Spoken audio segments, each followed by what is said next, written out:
Hello YouTube, welcome back over to Gaming House, and I am usually not one to do this, but in this case I'm going to do so, and that's covering the recent Bungie update for Destiny. For those who don't know, I play a decent amount of Destiny. I'm not a hype man for this game or anything, but I like to play this game a lot. It's one of my favorite shooters and all that, and my current shooter as of right now. Listen to this. So without further ado, we're going to go ahead and get into this. Just go straight down their list for weapon tuning. Some of these are mixed up my opinion and all that, of course. God, I said all that again. God damn it. Either way, let's just get into this. Auto rifles. Auto rifles are apparently going to be getting a buff. The goal of auto rifles is to be optimal at close range to medium range. Damage and stability and range are tuned such that players desire stability for close range, range for better accuracy, and increased damage at a distance, and to elevate the auto rifles so they are competitive in PvP and also more satisfying to use in PvE. And to do that, they're going to increase base damage, start damage fall off closer to a player to emphasize its role as a close to medium range weapon, a small reduction in base stability, and a boost by 10% damage against AI combatants. Now, of course, I am all for this. Auto rifles aren't exactly in the best of places right now. They're essentially, in comparison, if you're a vanilla player, they are in the same spot as pulse rifles. No one's really using them unless they want the novelty of using them. Pulse rifles, they're getting some changes done, which I find surprising because I didn't think pulse rifles were a problem yet. I don't think enough people were using them to consider them a problem. So the goals of the pulse rifle are to be optimal at medium range, but still effectively engage enemies at close to medium long range. The rate of fire is getting messed with. I'm skimming that, and I didn't know how to word it in simpler terms. Pulse rifles should feel strong in PvP, but don't become the only competitive option. Again, I didn't feel like people were using pulse rifles enough to do that. I mean, Red Death was being used, but I guess maybe Hopscotch Pilgrim and all of them were being used as well. Additional increase their efficiency as a PvE weapon. So the changes that are coming are reduced base damage of the medium rate of fire by about 2.5%. PvP burst to kill, all precision hits is 2 to 3 depending on the armor stat apparently. A small reduction in base stability. And an increase in magazine size on base inventory stats. So, I mean, they're being messed with. I didn't think they needed to be messed with, but whatever. Scout rifles! I don't think scout rifles are being nerfed. It looks like they're being buffed, actually. And here's the goal. Scout rifles are best primary weapon for long-range engagements. Scout rifles perform best when landing precision shots. Rate of fire and optics are tuned so that scout rifles are a little harder to use effectively in close range. Changes that are coming: increased base damage for medium to high rate of fire scout rifles. Apparently this won't affect it in PvP at all. Not that I care or anyone uses scout rifles a whole lot in PvP. Increased magazine size for all base inventory stats. That's cool. Reduced final accuracy when firing from the hip. I don't usually fire my scout rifle from the hip unless I'm in a panic scenario. But alright. And boost damage by 5%, so that's pretty cool. The scout rifles are getting a bit of a buff. I like scout rifles, so that's cool for me. Hand cannons are going to change, mostly being influenced, as you can tell, by Thorn and Last Word for these changes. Some I agree with, some I don't. The goals are: hand cannons are optimal close to medium range. Hand cannons are optimal when shots are paced, but become less effective when fired quickly. Rewards agility under fire, and precision targeting and snapshots. Hand cannons cannot reliably compete with scout rifles at long range. Changes that are coming: start damage fall off closer to the player to limit long range lethality. Small reduction in ADS accuracy. Reduce final accuracy when firing from the hip, with further increase with fast firing apparently as well. Reduce magazine size for all base inventory stats, and reduce base optic zooms. Now, I'm fine with all this. I'm fine with creating a disparity between the scout rifles and hand cannons, because that's the real goal of this, is to make the hand cannons more in a certain area. Because here's my story. I finally got Fatebringer, and the moment I got Fatebringer, I put Feign of Ryu on one of my other characters and put that baby on my main Titan to replace it as an arc weapon and also as a weapon in general, because it could fill that same scout rifle niche almost just as well. I'm not a fan of the magazine size reduce, though. No me gusta. I don't know why that happened. Shotguns! Of course, those are being messed with. Everyone can see that's being messed with because of PvP. Shotgun's most effective at close range. Oh, these are goals. I'm sorry. Complements melee attacks and other close quarters class builds. Offensively closing down enemy shotguns at risk-reward timing game. And lag. They forgot to mention lag. Curb shotgun effectiveness in PvE slightly to reintroduce risk when closing in a powerful enemy, which there's already risk when we get in close. Particularly if you're in patrol, shotgun doesn't gonna matter. If it's nightfalls and all that, there's the possibility of being one-shotted by melee or them not flinching, so I don't understand that bullshit. Here are the changes coming. Shotgun perks that enhance lethality at range should be less effective when combined with a high initial range. So something that already has a high range is not going to be benefiting so much from a range increase, such as the reducing shot package accuracy buff by 30%.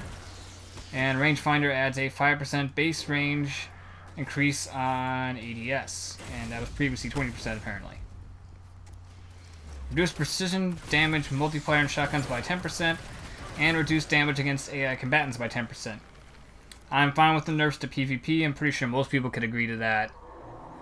But I don't know why they had to go and mess with PvE stats. That makes no fucking sense to me, and you shouldn't be messing with stats in PvE, really.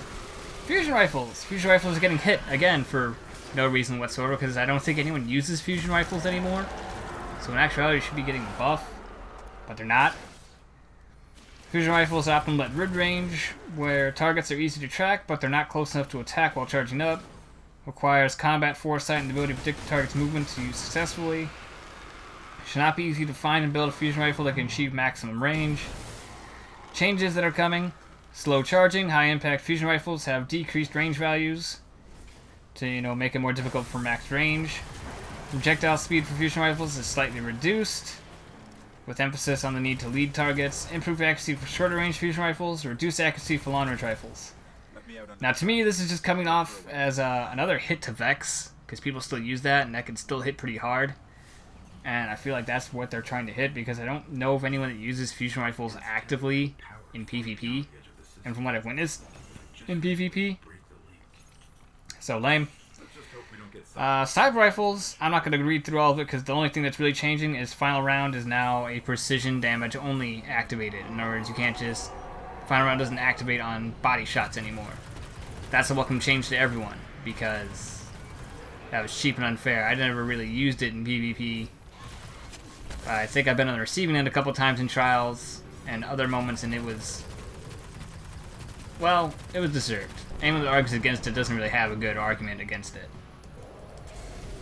Rocket launchers, same instance, not much changing. They're increasing the blast radius, and they are messing with grenades and horseshoes by making the proximity detection area reduced. That's good. I ran into a lot of that in Iron Banner. I didn't realize that became a popular thing in Iron Banner. Now we're getting to the exotic weapon tuning. First on the list is Hardline, which I'm excited for, because I actually like Hardline, but the combination of the whole auto rifles being nerfed kind of made the Hardline shitty for an exotic. They're increasing stability to 80. It was previously 65. Increased bounce count for Hardline projectiles, and Hardline projectiles are not affected by damage fall off. We'll see what happens. I'm excited, because I like Hardline. Necrochasm. I don't have Necrochasm yet, but I know it's dog shit. So we're going to talk about that. Increased base stability to 60. It was 40 before. Increased magazine size. Cursebringer perk will always trigger on a precision kill. Essentially, it's becoming Firefly now.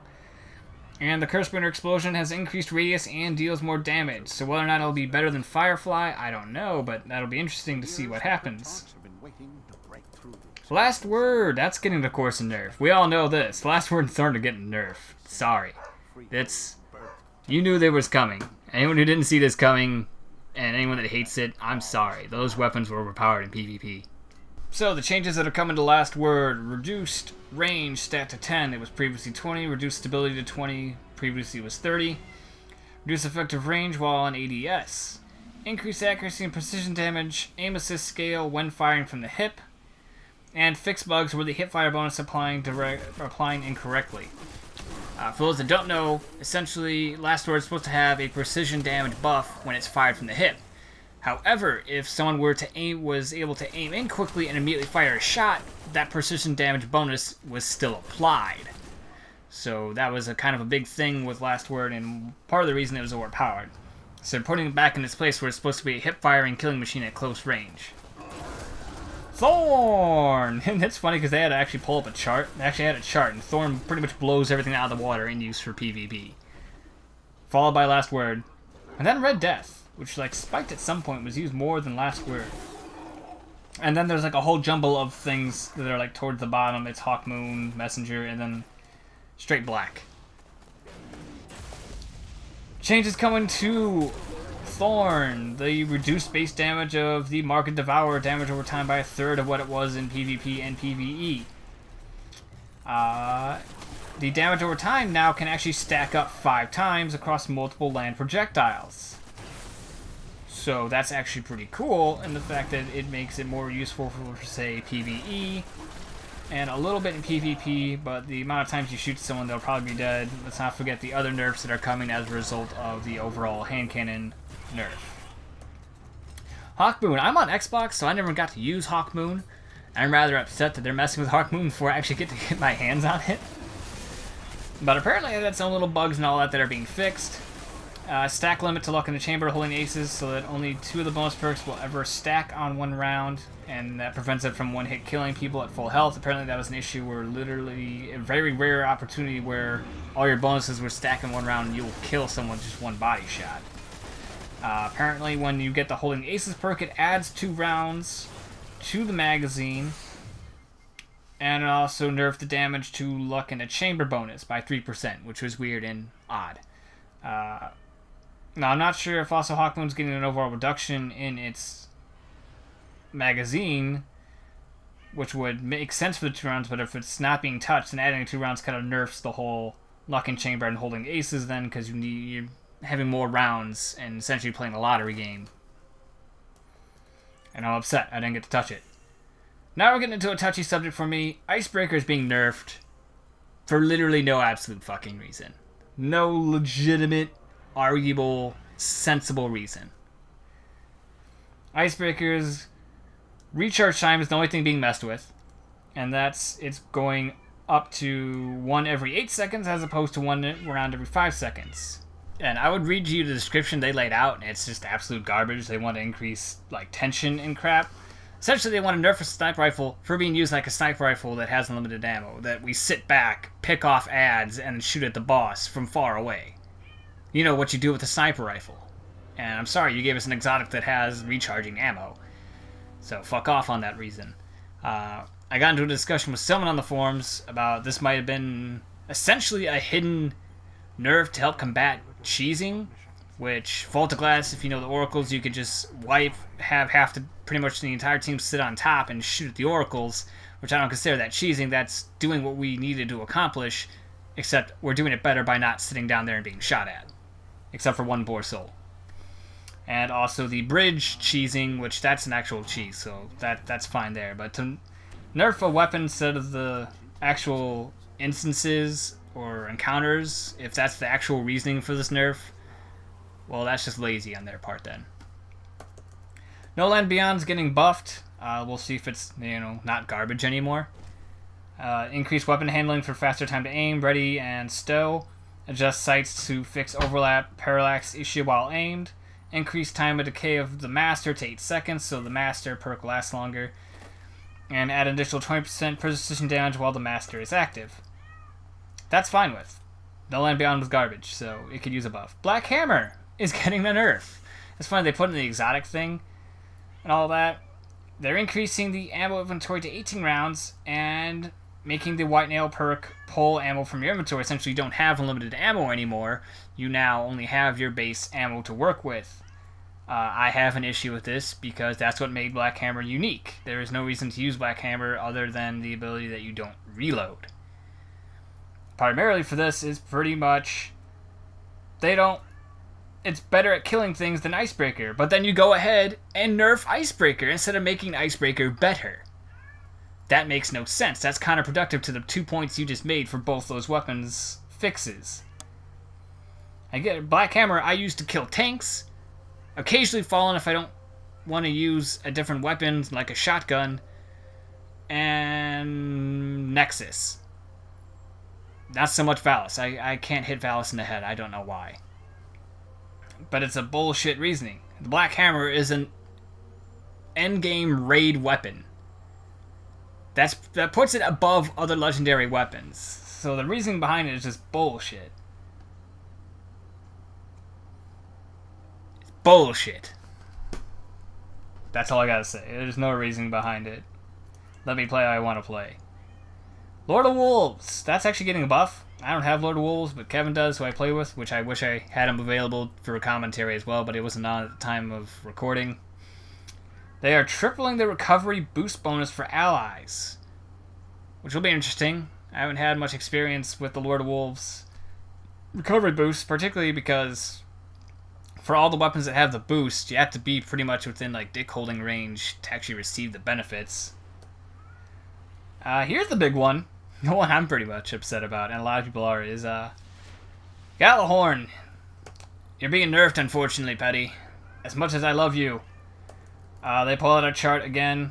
Yes, Galahorn's being used in PvE a lot more than everything else. Big surprise, because it fucking does its job, and it does it goddamn well. They're reducing the damage to Wolfpack rounds, but they're not saying what they're reducing it by. So that opens up a whole world discussion of how much it's going to be nerfed by. And we're going to link all this together. Yes, pretty much the 3 weapons that I'm pissed off about getting nerfed are all good for PvE. Here's the thing, though. PvE is pretty much how we should be allowed to play PvE. You shouldn't tell us what we can and can't use for PvE. If I want to go into a strike, raid, nightfall, heroic, and I want to use something other than Galahorn, I will. I'll straight up use something else because I feel like using something else. But if I want to get results immediately, quickly, and all that, then I'm going to use Galahorn or Icebreaker or what have you. Now, the hidden reason, which I think is the primary reason for Galahorn, is because the LFG sites are being assholes, which, by the way, welcome to the internet, it's full of assholes. And then they have been always posting Galahorn-only raids and all that, which you don't need the weapon for it, and I think they're trying to emphasize it by nerfing it. But a fun fact is, if you nerf the damage of it, that means a lot more people are not going to be lenient with their requesting of Galahorn-only ones, where they might just let someone stay if they have enough. Now it's going to be like, no, we need 4 or 5 people with Galahorn instead of sufficing with 3. So, yeah, don't try to argue shit there. That's just dumb. Don't nerf things for PvE because we're killing for either bullshit reasons or because we're killing things faster than you want us to kill them. But sorry, at this point, people that have these weapons probably either got them through luck or enough grinding, which means we're still grinding. And we'd rather just get the goddamn grinding done with. Another thing they're doing, reducing weapon stats for the Taken King weapons, not the weapons that we have right now. Also, they are messing with the base perks that were from launch. Example, Send It, Hammerforge, Field Scout, Perfect Balance. All those that have a nice increase, but no... what's the word I'm looking for? Debuff or so, say, compared to like Smallbore and all that, which increase something, decrease something, they have no trade-off. And they feel the need to mess with those because, of course, they made good weapons at launch, and they feel they need to make them dog shit to compare to their dog shit weapons that they have nowadays. So I'm not quite happy about that. I can understand the reasoning for it, but that's not my fault that you made dog shit weapons, and then you can't make weapons that are up to par or anywhere near up to par with the old weapons. And I don't feel that you should be messing with the perks of those said weapons. Stat perk alignment, that's pretty straightforward. It's just certain things to be within certain things for that middle tree. Small benefits, medium benefits, large benefits, in that order. That ends it all there. I'm happy for nerfs that are for PvP purposes. I don't play a lot of PvP because I don't like PvP. But those are welcome changes because those needed to happen for balancing.